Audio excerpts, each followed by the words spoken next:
हरे कृष्णा। जय श्री राधे। हरि चरण चिंतन। आज की कक्षा में आपका स्वागत है जी। आज का हरि चरणों का चिंतन बहुत महत्वपूर्ण है। वैसे भगवान की चर्चा तो ऑलवेज स्पेशल है और हमारा सौभाग्य है कि हमारी जिह्वा भगवान की चर्चा में है और कान श्रवण में है। तो आज की चर्चा है भगवान विष्णु जी को गरुड़ जी इतने प्रिय क्यों है। भगवान विष्णु गरुड़ जी से ऐसे क्या इम्प्रेस हुए कि उनको अपना वाहन चुना। और गरुड़ जी कौन है और गरुड़ पुराण सब पुराणों में से अलग है, ये हमें कैसे प्राप्त हुआ।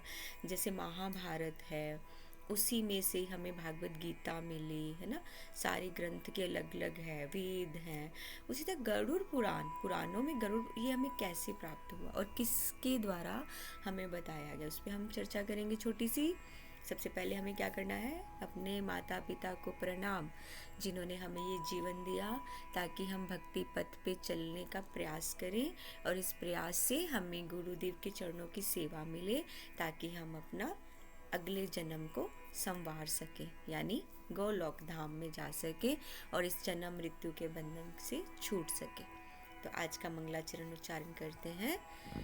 ओम ज्ञानम तिमिरन्धस्य ज्ञानंजन शलाकया चक्षुरुन्मिलितं येन तस्मै श्री गुरुवे नमः। वाञ्छाकल्पतरुभ्यश्च कृपा सिन्धुभ्येव च पतितानां पावनेभ्यो वैष्णवेभ्यो नमो नमः। हे कृष्ण करुणा सिंधु दीनबंधु जगतपते गोपीश गोपिका कांत राधा कांत नमोस्तुते। हरे कृष्णा कृष्णा कृष्णा हरे हरे, हरे राम राम राम हरे हरे। श्री राधा रानी के चरणों में प्रणाम। तप्त कांचन गौरांगी श्री राधे वृंदावनेश्वरी वृषभानुसुते देवी प्रणमामि हरि प्रिय। तो जल्दी से आज की कक्षा स्टार्ट करते हैं। बहुत अच्छी चर्चा है। पहले हम जानते हैं गरुड़ जी कौन है। सबसे पहले गरुड़ जी कौन है, हमारे भगवान विष्णु के वाहन। विष्णु भगवान हमें क्या देते हैं, अमर रहने का वर। भगवान विष्णु ही है जो अमरत्व का वर देते हैं। तो भगवान विष्णु के वाहन गरुड़ जी। लेकिन गरुड़ जी कैसे आए, हर किसी के जन्म के पीछे कथा, एक कहानी है।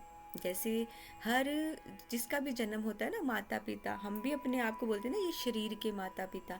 अब जैसे दीक्षा हो गई है, दीक्षा के बाद माता पिता गुरु हैं। गुरु जिन्होंने हमें अपना रियल गोल बताया है कि हमारे जीने का, इस संसार में आने का मकसद क्या है। और जो शरीर जो मिला है, कौन माता पिता है, सेम गरुड़ जी के माता पिता कौन और गरुड़ जी कैसे आए, क्यों आए, उस पर हम चर्चा करते हैं। जैसे गरुड़ जी की पूजा कहाँ कहाँ होती है, श्री संप्रदाय में गरुड़ जी की पूजा होती है। और गरुड़ जी में लक्ष्मी माँ और शेषनाग जी, गरुड़ जी, जैसे हम साउथ में जाते हैं ना, आप साउथ के सारे टेम्पल्स में देखें, आपको गरुड़ जी सब जगह मिलेंगे, सब जगह मिलेंगे। माँ लक्ष्मी, शेषनाग जी भी, आप पद्मनाभ टेम्पल जाइए, शेषनाग पे भगवान हैं और माँ लक्ष्मी उनके चरणों में सेवा कर रही हैं। इसी तरह और ये तो हुई हमारी ये चर्चा। और गरुड़ जी के जन्म पे कि कश्यप मुनि के पुत्र कश्यप मुनि प्रजापति थे। प्रजापति मीन्स कि भगवान ने उनको चुना था प्रजा के विस्तार के लिए। जब ये सृष्टि का विस्तार हुआ तो कश्यप मुनि जी को भी बोला गया कि आप जाके सृष्टि का विस्तार कीजिए। इस तरह उनकी दो पत्नियां, एक वनिता एक कद्रु, दो पत्नियां थी उनकी। तो दोनों संतान की चाह में कश्यप मुनि जी को कह रही थी कि हमें संतान चाहिए, क्योंकि प्रजापति कश्यप मुनि, उनको तो विस्तार ही करना, उनका आने का यही मकसद था कि सृष्टि का विस्तार। तो कश्यप मुनि जी ने यज्ञ किया। यज्ञ से जो अंडे मिले वो उन्होंने पहले कद्रु को दे दिए और कद्रु को बोला इसको संभाल के रखे। तो उन्होंने उनको संभाला, अच्छे से केयर की। जब अंडे फूटे तो सांप निकले, लेकिन उनकी दूसरी पत्नी विनीता वो खाली थी, उसके पास कोई बच्चे नहीं थे। तो ऋषि जी ने तो कश्यप मुनि ने सोचा कि अब विनीता को लिए यज्ञ करते हैं। तो उस यज्ञ के लिए उन्होंने पहले अंडे देखे, उसमें तो सांप निकले।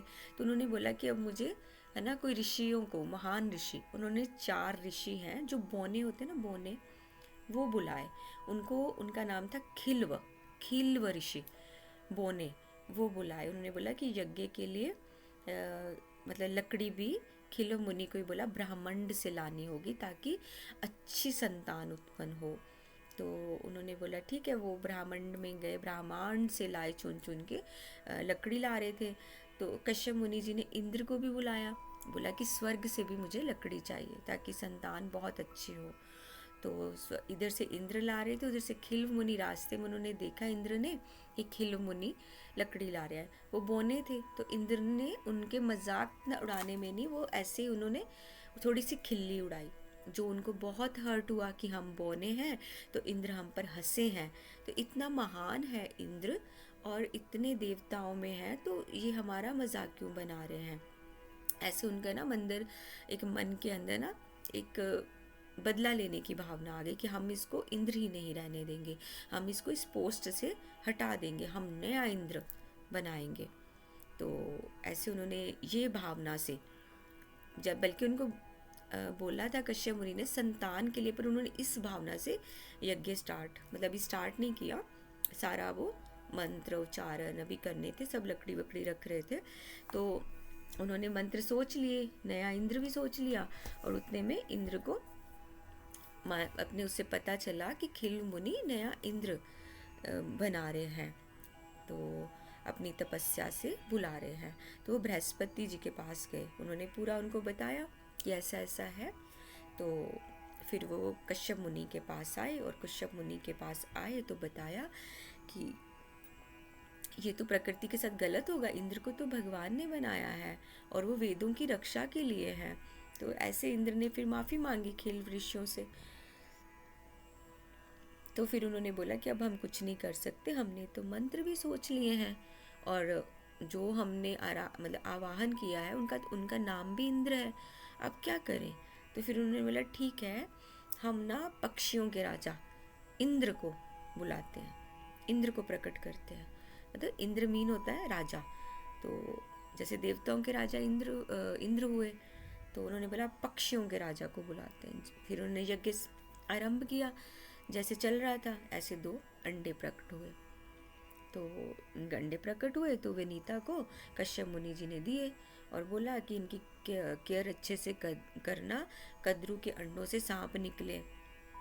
तो वो तो बहुत खुश थी, तो विनीता को एक दिन वो चढ़ाने लगी कि उनके अंडे, वो केयर तो अच्छे से कर रही थी, पर अभी 9 महीने भी वो फूटे नहीं थे।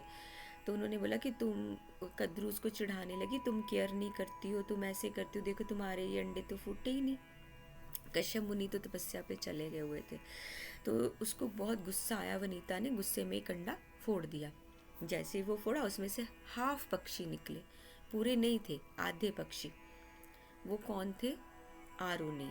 जैसे वो निकले, उनमें क्या तेज, चारों तरफ तेज फैल गया, चारों तरफ, क्योंकि तो यज्ञ के बहुत उससे उनको प्रकट किया गया, बहुत तेज फैला।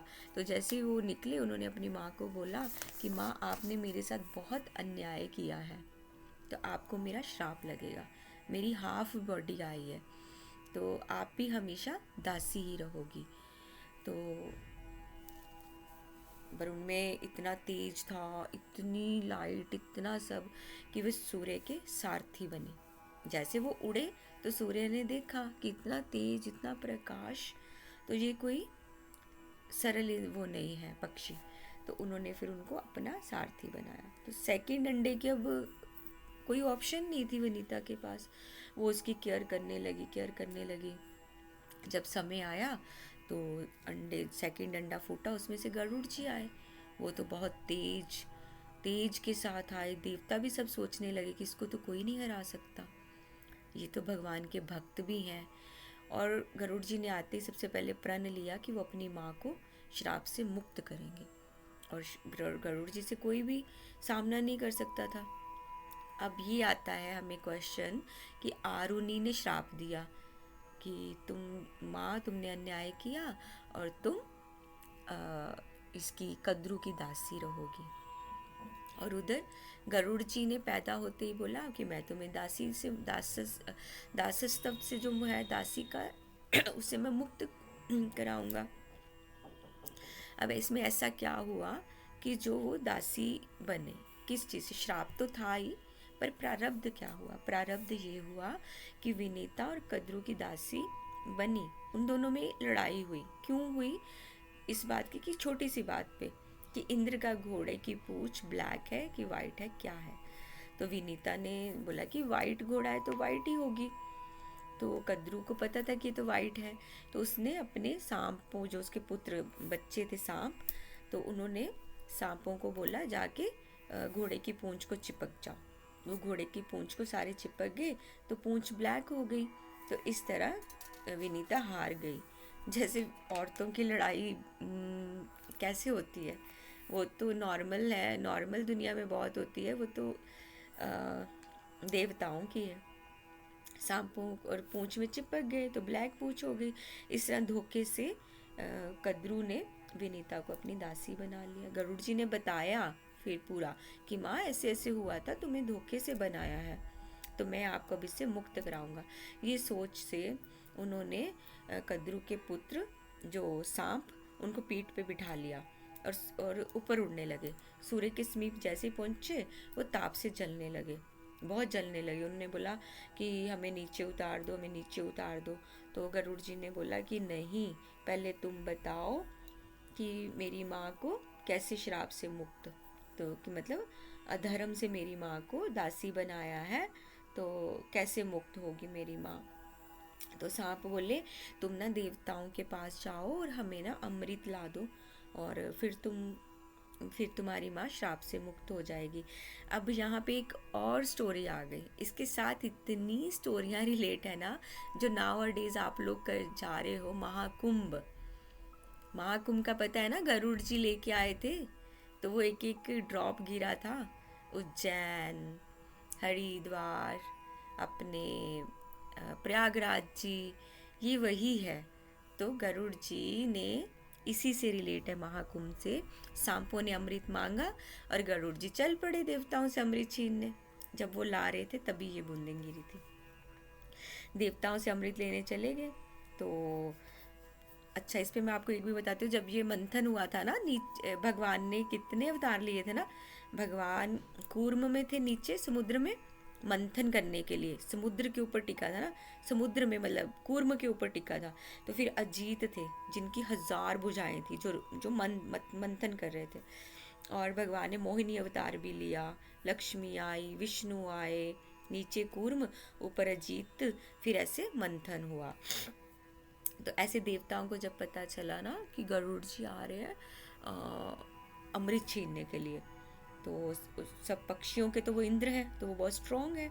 इस तरह देवताओं के जो है इंद्र, सब ने मिलके मीटिंग रखी, क्योंकि अमृत का पान तो सिर्फ देवता करते हैं, तो अगर पक्षियों के इनको कहीं तो वो तो गलत प्रयोग करेंगे। तो इस तरह उन्होंने, जो इंद्र है ना, क्योंकि इंद्र 14 मनवंत्र तक इंद्र ही रहते हैं। इंद्र हर युग की लीला देखते हैं। हमारे जितने भी युग होते हैं ना, कल युग, सत्व, द्वापर, सतयुग, सब, तो उसमें रीज़न यही है, इंद्र वही रहते हैं इसलिए क्योंकि इंद्र वेदों की रक्षा करते हैं। इंद्र को अपॉइंट किया है भगवान ने वेदों की रक्षा करने के लिए, इस करके इंद्र वही रहते हैं। उनको वेदों की रक्षा करना बहुत ज़रूरी है, इंद्र ही करते, उनको अपॉइंट किया गया।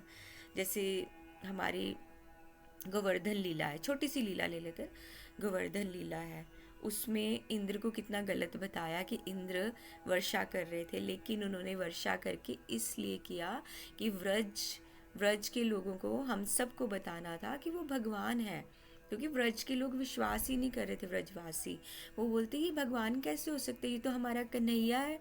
कोई बोलते ये हमारा सखा है, गोपियाँ बोलती थी ये तो हमारा कृष्ण है, क्योंकि भगवान ने ऐसी ऐसी लीलाएं की, सखाओं के साथ बैठ के हर जगह प्रसाद पाते थे, मतलब ऐसी हरकतें कि उनको लगता ही नहीं था। यहाँ तक कि ब्रह्मा जी भी उलझ गए थे कि ये तो भगवान हो नहीं सकते, जब उन्होंने भगवान जब गाय चराने गए तो उन्होंने गाय वगैरह चुरा ली थी, बाल गोपाल सब चुरा लिए थे।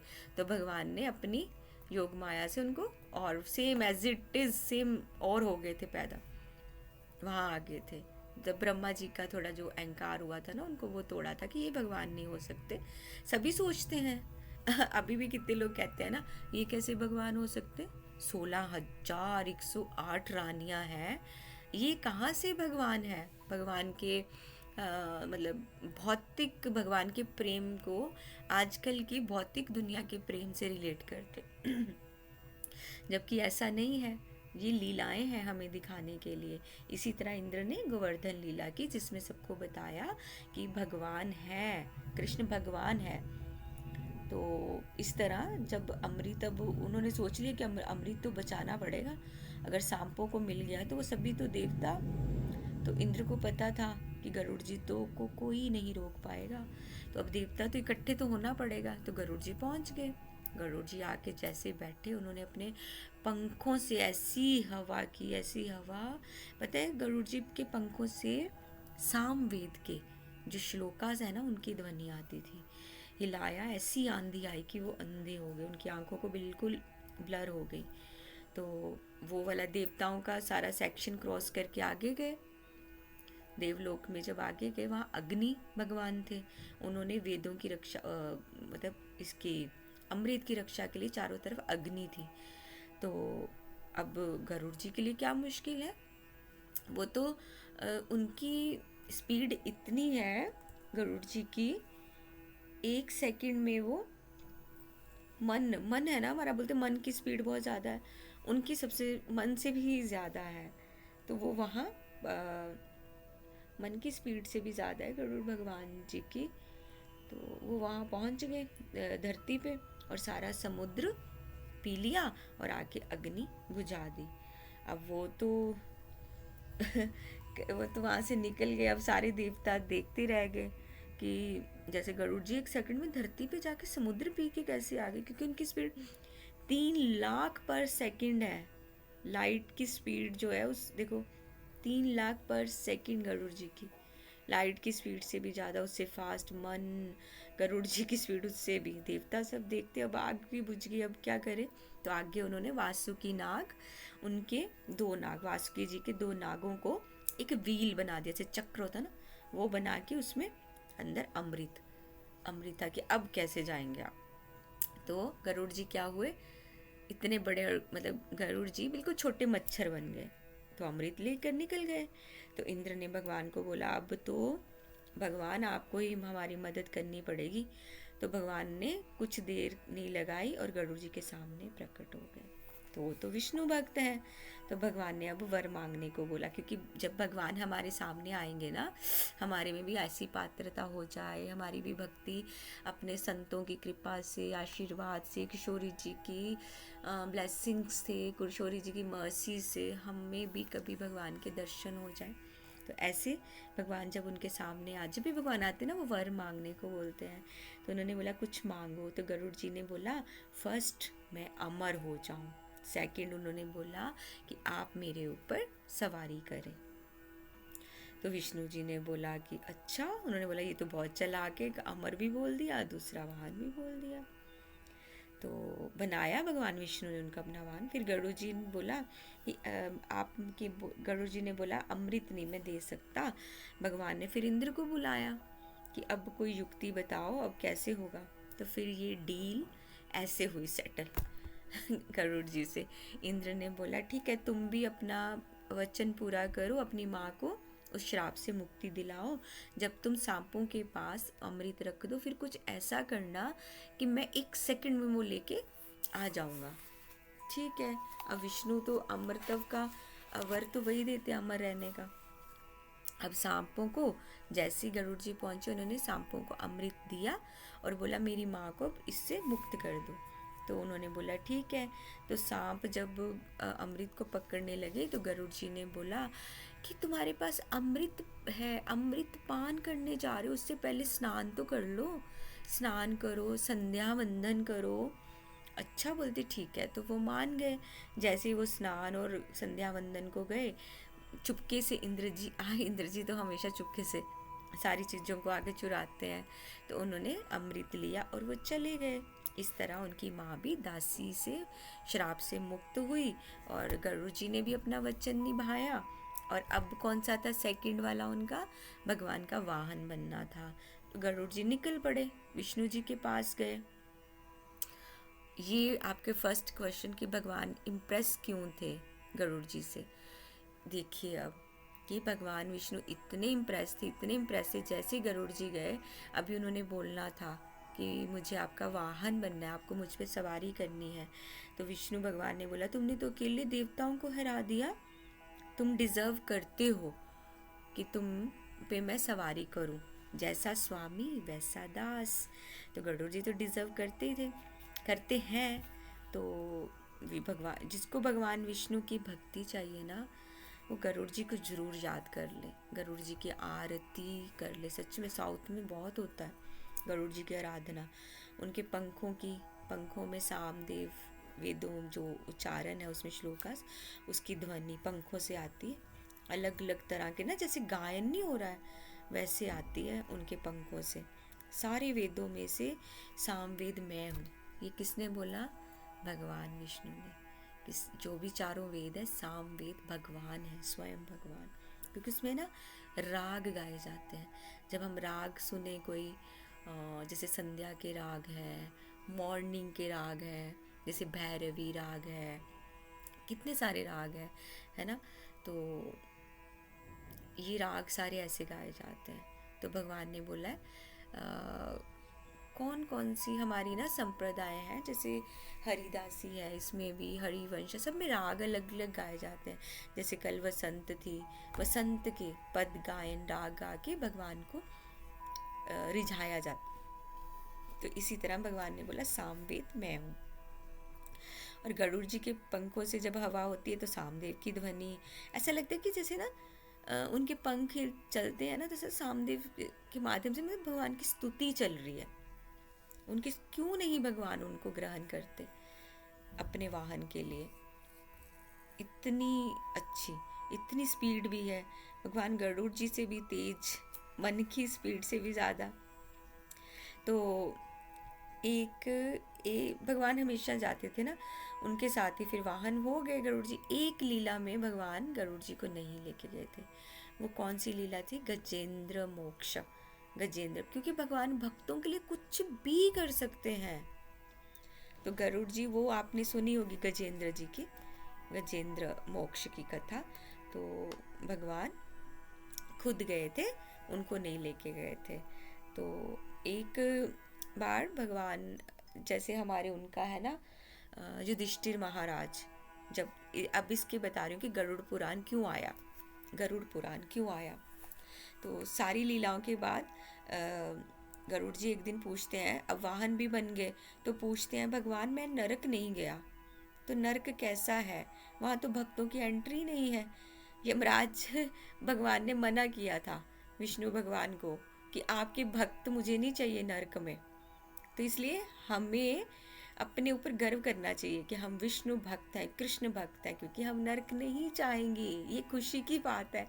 ये तो पक्का ठप्पा लग गया है कि हम नरक नहीं जाएंगे, क्योंकि यमराज जी ने बोल दिया कि भगवान विष्णु मुझे आपके भक्त नहीं चाहिए। इस पर एक स्टोरी है। क्या हुआ था, भगवान युधिष्ठिर ने, जब महाभारत युद्ध हो रहा था ना, तो भगवान के द्वारा ही बोला गया था कि अश्वत्थामा मर गया।